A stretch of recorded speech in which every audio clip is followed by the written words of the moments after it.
Friend, मैं विकास मार्ग फिर से आज आपका फिजिकल पॉइंट चैनल पर स्वागत कर रहा हूँ। आज हम लोग बात करने वाले हैं इलेक्ट्रोस्टैट्स का एक बहुत ही जाना माना और काफ़ी इंटरेस्टिंग टॉपिक। जैसा कि हम लोग पता है कि हमने अपना पिछला जो लेक्चर था वो कॉम्बिनेशन ऑफ कैपेसिटर यानी संधारित्रों का संयोजन, ठीक है, उसी पर चर्चा किया था।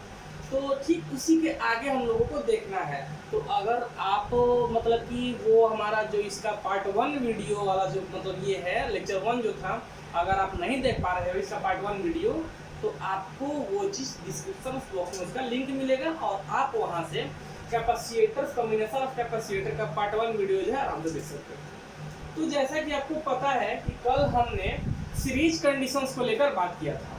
जैसा कि आपको पता है कि हमने कल सीरीज यानी श्रेणी को लेकर बात किया था, तो ठीक उसके आगे हमें आज जो बात करनी है वो पैरेलल कंडीशंस को लेकर बात करनी है, मतलब कि समानांतर संयोजन का जिक्र करना है।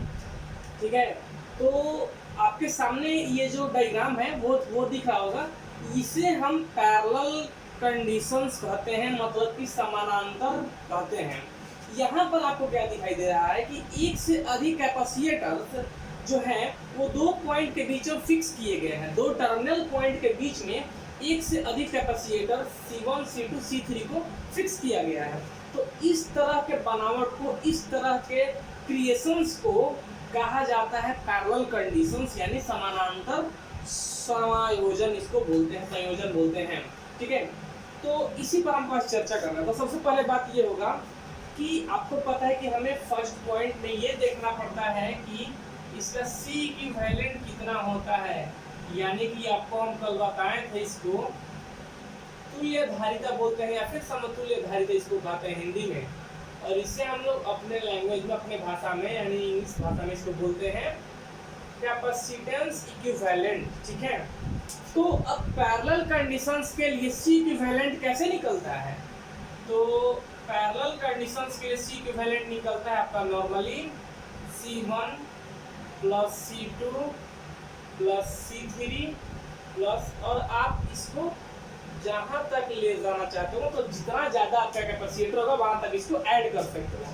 तो इस तरह के कंडीशंस को कहा जाता है कि समानांतर संयोजन में तुल्य धारिता कैसे निकाली जाती है, मतलब कि पैरेलल कंडीशंस में C इक्विवेलेंट आप कैसे निकालोगे? तो नॉर्मली जैसे आप जोड़ते हो उस तरह से आप इसको संयोजित, इसके एडिशंस कर सकते हो। आपको हम बता दें कि ये आप लोगों के लिए जाना माना है, क्योंकि 10th क्लास में रेजिस्टर का कॉम्बिनेशन यानी प्रतिरोध का संयोजन में पढ़े होंगे। ठीक ये रेजिस्टर से ठीक उल्टा होता है। रेजिस्टर में ये कंडीशन आपको सीरीज में पढ़ना होता है, तो आप कैपेसिटर में इसको पैरेलल के लिए पढ़ रहे हो। यानी अगर हम यूं कहें तो अगर ये प्रतिरोध संयोजन में श्रेणी क्रम में आप इसे पढ़े थे, लेकिन यहाँ पर ठीक उल्टा इसको समानांतर क्रम में पढ़ते हो। ठीक है, तो अब यहाँ पर कुछ जिक्र कर लेते हैं। सेकंड पॉइंट, अगला हमारा जो पॉइंट है वो ये कहता है कि यहाँ पर क्या होता है कि पोटेंशियल डिफरेंस जो होता है, पोटेंशियल डिफरेंस यानी कि विभवांतर,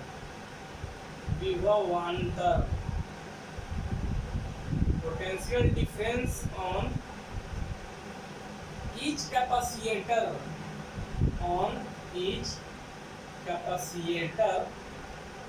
is same। क्या होता है कि सभी कैपेसिटर पर, यानी कि प्रत्येक, हर एक, एवरी ईच कैपेसिटर्स पर क्या होता है कि पोटेंशियल डिफरेंस मतलब वोल्टेज यानी विभवांतर सेम होता है। इसीलिए अगर V इक्विवेलेंट या फिर इसको V टोटल भी कह सकते हो, V टोटल जो होता है वो V1 बराबर V2 बराबर V3 बराबर Vn, यानी कि सब पर वोल्टेज क्या होता है सेम। अगर मान लेते हैं यहाँ पर वोल्टेज V है तो यहाँ पर वोल्टेज V होगा और यहाँ पर वोल्टेज V होगा, यानी कि हर कैपेसिटर पर वोल्टेज जो होता है वो सेम होता है। जैसा कि आपको पता है कि कल सीरीज में वोल्टेज क्या होता है कि डिफरेंट था, चार्ज सेम था, लेकिन पैरेलल में क्या होता है, ठीक अपोजिट हो जाता है, वोल्टेज सेम होता है और चार्ज जो होता है वो डिफर हो जाता है। तो यहाँ पर आप क्या देख रहे हो कि potential difference on each capacitor is same, यानी कि वोल्टेज जो होता है वो हर एक हर एक कैपेसिटर पर क्या होता है, सेम होता है। आप इस चीज को देख रहे हो, ठीक है। अब यहाँ से हमें चार्ज का कंडीशंस को देखना है। तो अब बात करते हैं कि हर एक कैपेसिटर पर चार्ज का क्या रोल होता है। तो चार्ज यानी कि आवेश इसको बोलते हैं, charge on each capacitor is different. यानी कि इसका मतलब हुआ कि जो चार्ज होता है वो क्या होता है, वो डिफर हो जाता है, यानी कि अलग अलग वैल्यू देने लगता है। यानी कि सभी कैपेसिटर पर जो चार्ज होता है वो सेम नहीं होता है, वो डिफर हो जाता है। वो क्या होता है, डिफर हो जाता है, यानी बदल जाता है। तो इसीलिए आप देख रहे हो चार्ज यानी आवेश on each capacitor is different. Charge जो होता है वो हर एक कैपेसिटर पर चेंज कर जाता है। जैसे मानते हैं कि यहाँ पर चार्ज जो है वो Q1 है, तो यहाँ पर जो चार्ज का वैल्यू होगा इसके लिए वो Q2 होगा, और यहाँ पर चार्ज के लिए वैल्यू Q3, यानी कि सब पर चेंज कर जाता है। तो हम बोल सकते हैं कि पोटेंशियल डिफरेंस यानी कि विभवांतर सेम होता है, लेकिन आवेश यानी चार्ज जो होता है वो डिफर हो जाता है।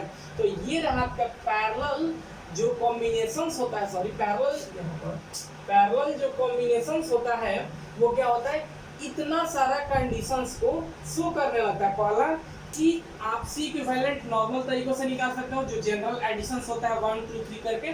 फिर पोटेंशियल डिफरेंस जो होता है वो हर एक चार्ज पर सेम हो जाता है, लेकिन चार्ज जो होता है हर एक कैपेसिटर पर सेम होता है, लेकिन चार्ज जो होता है वो चेंज कर जाता है। तो ये रहा आपका पैरेलल कंडीशंस, पैरेलल कॉम्बिनेशंस किसका, कैपेसिटर का। यानी कि एक से अधिक चार्ज को जब दो फिक्स टर्मिनल पॉइंट के बीच में जोड़ते हैं तो इस तरह के क्रिएशंस को कहा जाता है पैरेलल। और इसमें इतना सारा कंडीशंस आपको जानना पड़ता है। तो इसमें से किसी भी पॉइंट पे एक ऑब्जेक्टिव के रूप में डाला जा सकता है। तो अब हम बात करते हैं थोड़ा इसका एग्जांपल को लेकर, ठीक है। हम थोड़ा सा कुछ एग्जांपल्स का बात कर लेते हैं। तो आप जरा इसको देखो क्या होता है, कैसे होता है, कैसे क्वेश्चन को सॉल्व करते हैं नॉर्मली छोटा छोटा, ठीक है। जिससे आपका जो ये होगा कॉन्फिडेंस लेवल धीरे धीरे इंक्रीज करेगा, फिर आप उसको टफ में चेंज कर सकते हो। तो हालांकि इसके बाद जो होगा हम उसमें स्पेशली कैपेसिटर्स को लेकर न्यूमेरिकल देखेंगे कैसा होता है, कौन कौन सा न्यूमेरिकल्स इंपॉर्टेंस होते हैं। फिर बेसिक से लेकर हायर लेवल तक का बात करेंगे और कंपटीशन लेवल का भी बात करेंगे। साथ साथ बोर्ड में किस तरह का कैपेसिटर से क्वेश्चन आता है वो भी हम देखेंगे, ठीक है। तो फिलहाल हम मान लेते हैं यहाँ पर कि ये हमारा एक क्वेश्चन हो गया। ये हमारा एक बात करते हैं, एग्जाम्पल्स लेते हैं। ये यहाँ पर क्वेश्चन है, find C equivalent between A and B if C1 is equal to 3 microfarad, C2 is equal to 6 microfarad and C3 is equal to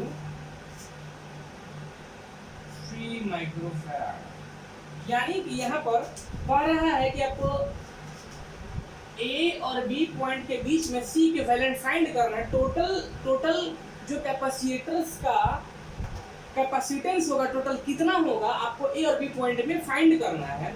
जहाँ पर आपको वैल्यू दे रहा है कि C1 और C3 दोनों सेम है 3 माइक्रोफैराड के, और C2 जो है 6 माइक्रोफैराड का है। तो आप कैसे निकालोगे, तो जैसा कि आप ये देख रहे हो सॉल्यूशंस के लिए, तो हम यहाँ पर फाइंड करते हैं C इक्विवेलेंट। तो क्या करते हैं, C1 हमारा कितना है 3, C2 कितना है 6 और C3 कितना है 3। तो फाइनली क्या हो जाएगा 12 माइक्रोफैराड जो होगा वो टोटल कैपेसिटेंस होगा पॉइंट A एंड B के बीच में। पॉइंट A एंड B के बीच में टोटल इसका कैपेसिटेंस होगा। अब मान लो आपसे ये भी कह देता कि आपको चार्ज फाइंड करना है, यानी कि आपसे अब ये कह दिया कि find C equivalent between A and B कितना। यहाँ से अब और क्वेश्चन में डालते हैं, and also find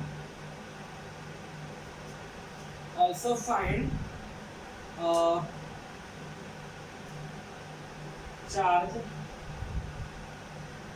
on each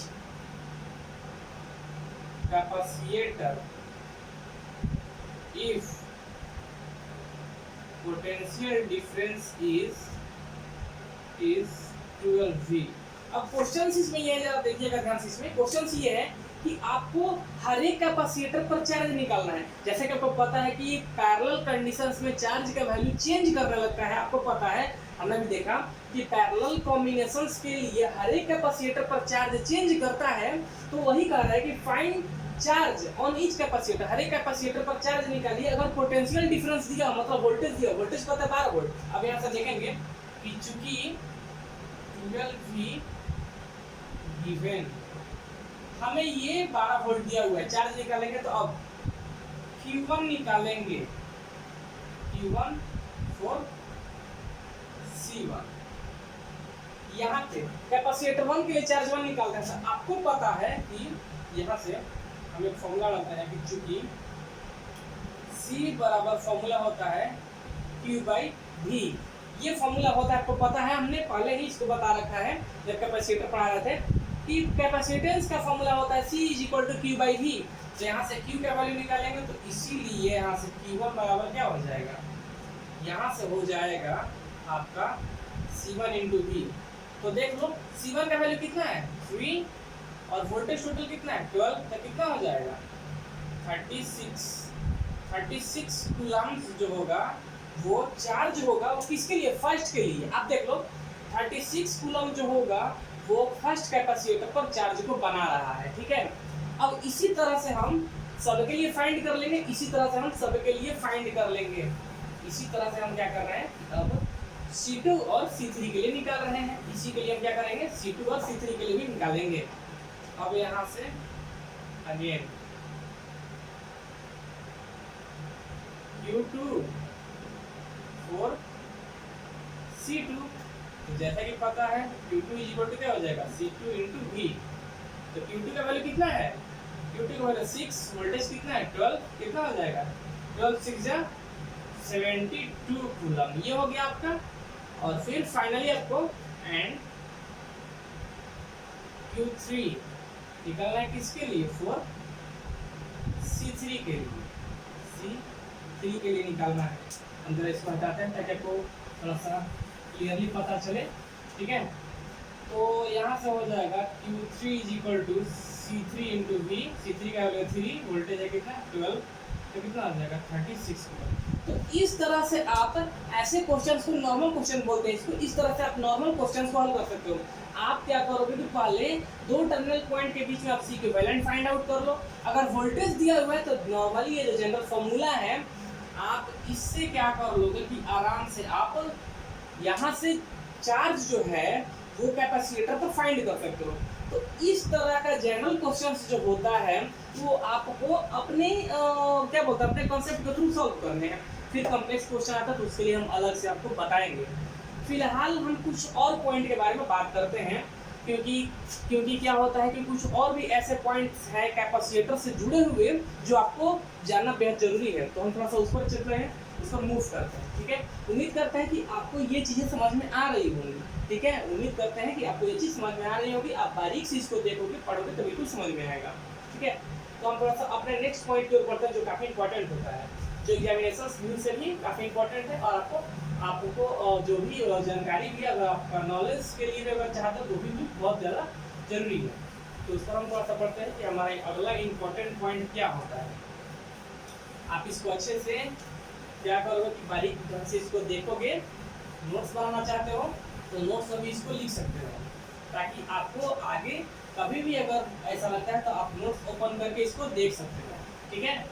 आप इसको नोट्स जो है ओपन करके देख सकते हो। तो हम थोड़ा सा कुछ इम्पोर्टेंट पॉइंट की तरफ जिक्र करते हैं। क्या इम्पोर्टेंट पॉइंट है, क्या चीज़ होनी चाहिए, ठीक है। तो क्या इम्पोर्टेंट पॉइंट कह रहा है कि यहाँ से पहले हम VIP in very important point क्या है, कह रहा है कि when n a small drop when a small end drop of each capacitor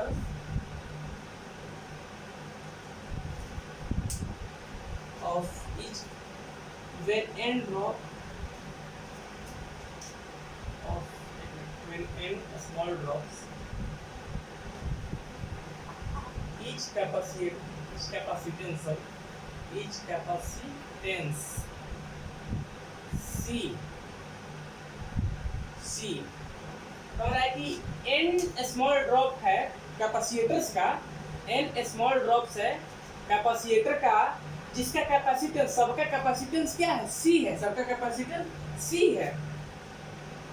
फिर यहां से कह रहा है charge to potential V, potential V and charge Q। ये क्या कह रहा है कि n स्मॉल ड्रॉप्स है कैपेसिटर का, हम लोग पढ़ रहे हैं कैपेसिटर के लिए, तो कह रहे हैं n स्मॉल ड्रॉप्स है कैपेसिटर का, जिसमें कैपेसिटेंस सबका C है, पोटेंशियल डिफरेंस V है, पोटेंशियल V है और चार्ज Q है, इस तरह का। फिर surface charge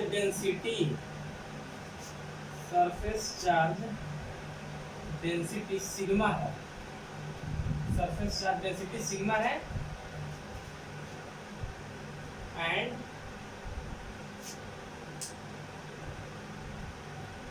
potential energy U है,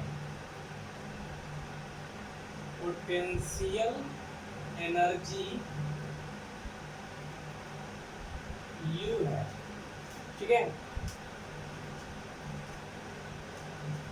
फिर they all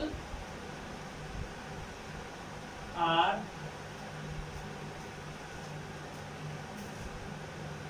to form a new single drop,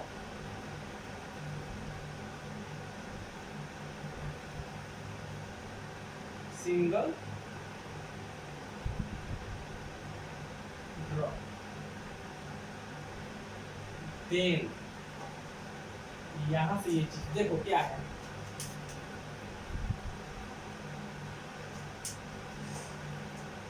question जरा ये जो है पॉइंट को समझो क्या कर रहा है।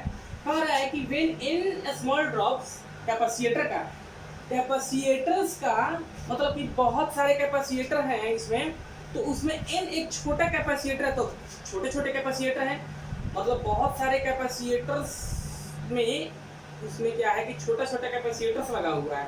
जैसे मान लो अलमीरा में बुक रखे हैं, तो उस अलमीरा में छोटे छोटे किताब रखे हुए हैं, छोटे छोटे बुक रखे हुए हैं। उसी तरह से कि कैपेसिटर्स का पूरा समूह है, लेकिन उस कैपेसिटर्स में छोटे छोटे कैपेसिटर, तो n स्मॉल ड्रॉप कैपेसिटर है। सब छोटे कैपेसिटर का कैपेसिटेंस यानी धारिता कितनी है?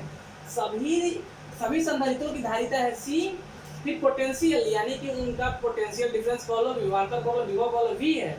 फिर चार्ज यानी आवेश उस पर हर एक का, छोटे छोटे का, सब का Q है। सरफेस चार्ज डेंसिटी सिग्मा है, यानी कि सतह आवेश घनत्व कितना है? सिग्मा है।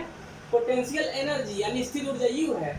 अगर इन सब छोटे छोटे n स्मॉल ड्रॉप को अगर मिलाकर एक नया ड्रॉप बनाया जाए तो कंडीशंस क्या क्या होगा, तो वो कंडीशंस को हम जानना चाहते हैं, देखना चाहते हैं क्या हो रहा है, ठीक है। तो इसमें बात कर रहा है पहला टोटल चार्ज कितना होगा? टोटल चार्ज जो होगा उसका n × Q होगा, यानी कि नंबर ऑफ कैपेसिटर्स और हर एक का चार्ज, ठीक है। यानी कि एक सिंगल का चार्ज कम को क्या करो, मल्टीपल करो, पता चल जाएगा। दूसरी पॉइंट, ये पॉइंट आपको न्यूमेरिकल सॉल्व करने में फायदा होगा। अगर किसी बंदे को ऐसा लगे कि सर क्या लिखे हैं, क्या कहना चाहते हैं, तो ये एक पॉइंट है और ये पॉइंट का ये कंक्लूजन निकल रहा है, उसको न्यूमेरिकल्स में हम इस्तेमाल करेंगे। तो पहले आपको बता दे रहे फिर हम दिखाएंगे, ठीक है। फिर टोटल कैपेसिटेंस कितना होगा, टोटल कैपेसिटेंस यानी कि मतलब कि कुल धारिता, टोटल कैपेसिटेंस कुल धारिता कितनी होगी, तो ये हो जाएगा n to the power 1/3 into ये क्यू, ठीक है। अगला पॉइंट कर रहा है कि टोटल पोटेंशियल यानी कुल विभव, टोटल पोटेंशियल कितना होगा, तो ये हो जाएगा n to the power 2/3 into v, ठीक है। And total surface charge density का अगर बात कर लें, टोटल सरफेस चार्ज डेंसिटी ये कितना होगा, तो ये होगा आपका n to the power 2/3 into sigma, ठीक है। सॉरी 1/3 में आपको ये पॉइंट को लिखा जाए ताकि न्यूमेरिकल्स में आपको काम देगा। और फिर फाइनल है total potential energy, total potential energy ये कितना होगा, तो ये होगा n to the power 2/3 into v। हाँ, तो आप लोग जरा सुनो ध्यान से, हम क्या है, ये एक मेरा पॉइंट है, मतलब यहाँ से क्या होता है कि ये क्वेश्चंस है और ये क्वेश्चंस को हल करने के लिए फॉर्मूला बोल दो, टूल्स बोलो, जो बोल दो। क्वेश्चंस क्या कर रहा है कि बहुत सारे कैपेसिटर्स का बहुत मतलब कि छोटे छोटे कैपेसिटर को मिलाकर एक बड़ा कैपेसिटर बनाया जाता है, छोटे छोटे कैपेसिटर्स को मिलाकर एक बड़ा कैपेसिटर बनाया जाता है। तो उन छोटे छोटे कैपेसिटर्स का, प्रत्येक कैपेसिटर का यानी कि छोटे छोटे संधारित्रों को मिलाकर एक बड़ा संधारित्र बनाया जाता है। तो उन छोटे छोटे संधारित्र, प्रत्येक संधारित्र का धारिता C है, विभव V है, आवेश Q है और सतह आवेश घनत्व सिग्मा है और उसका स्थिर ऊर्जा U है। अगर इन सबको मिलाकर एक बड़ा समूह बनाया जाए तो उस बड़े समूह का पहला पॉइंट है टोटल आवेश कितना होगा, कुल आवेश कितना होगा, तो ये n इंटू क्यू होगा। फिर कुल धारिता कितनी होगी, तो n के पावर 1/3 इंटू सी होगा। फिर कुल विभव कितना होगा, तो n के पावर 2/3 इंटू v होगा।